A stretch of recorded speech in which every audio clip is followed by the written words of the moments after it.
Who was Melchizedek? A shadowy figure mentioned only a handful of times in the Bible, yet his impact stretches across centuries of religious thought and debate.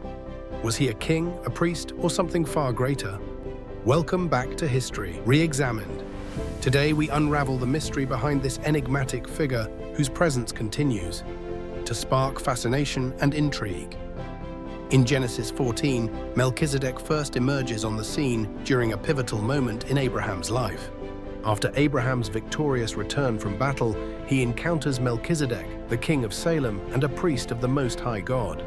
In a simple yet profound gesture, Melchizedek brings out bread and wine, blesses Abraham, and receives a tithe from him.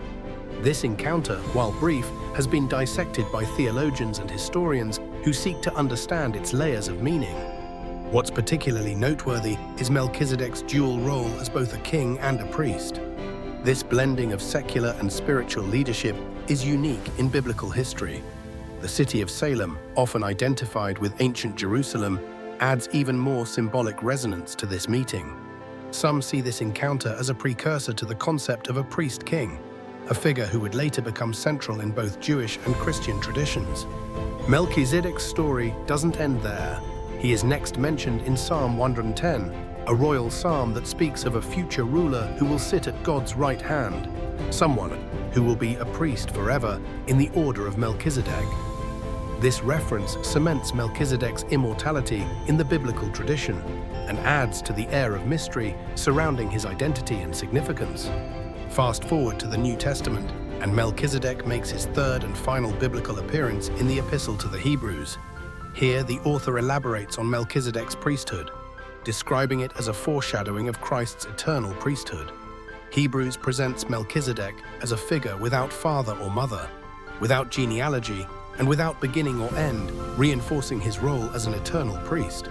This depiction further detaches Melchizedek from a historical identity, raising the question, who was he really? Was Melchizedek simply a historical king? Or was he something more? Throughout the centuries, interpretations of his identity have varied widely.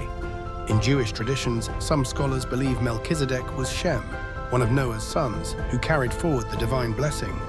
This theory ties Melchizedek to the ancient priestly line of Shem, suggesting that his role as both priest and king was part of a divine legacy passed down through the generations. Early Christian theologians viewed Melchizedek as a prefiguration of Christ, a symbol of an eternal priesthood that transcended time and human limitations. Melchizedek's offering of bread and wine to Abraham was seen as a precursor to the Eucharist, the central sacrament in Christianity.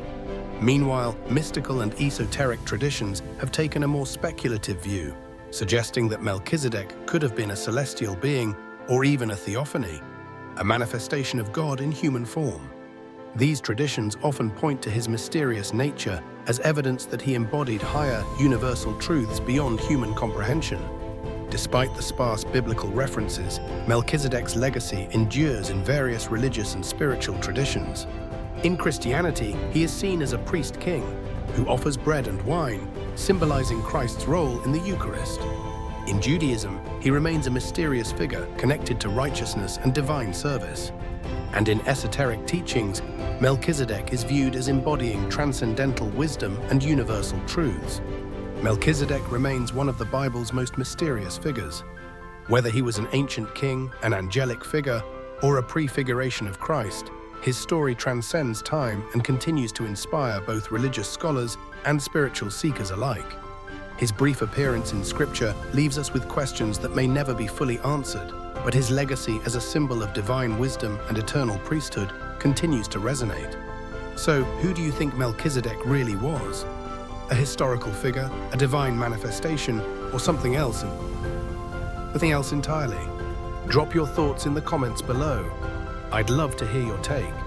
If you enjoyed this dive into biblical mystery, don't forget to give this video a thumbs up and hit subscribe for more fascinating insights into the stories that shaped history.